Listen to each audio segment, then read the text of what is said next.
বৃহস্পতিবার দুপুর বৃষ্টিভেজা শহর বহরমপুরের রাস্তায় জমায়েত শয়ে শয়ে চাকরিহারা শিক্ষকদের। ছাতা মাথায় বৃষ্টিতে ভিজে ফেস্টুন হাতে স্লোগান দিতে দিতে মিছিল এগোয় টেক্সটাইল কলেজ মোড় সংলগ্ন এলাকা থেকে। ধীরে ধীরে শহরের বিভিন্ন এলাকা পরিক্রমা করে মিছিল।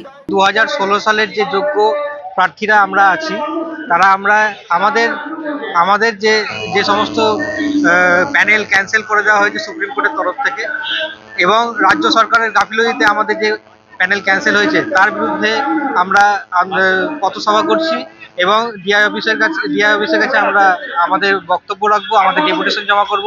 সুপ্রিম নির্দেশে চাকরি হারানোদের একাংশ এদিন পথে নামেন আবারও। যোগ্যদের ফেরানোর দাবিতে শিক্ষকদের মিছিল পথসভা হয়, দেওয়া হয় ডেপুটেশন। আর কি দাবিতে সোচ্চার হলেন প্রতিবাদীরা? দুটো বিষয় নিয়ে আন্দোলন। একটা হচ্ছে যে 26,000 ছেলে মেয়ে চাকরি গেছে, এটা একটা বিষয়।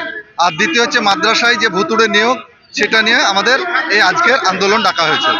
2016 সালে যারা সঠিক, আমরা মনে করি যে সঠিক জাস্টিস হয়নি, তাদের যাতে সঠিক জাস্টিস করে, যারা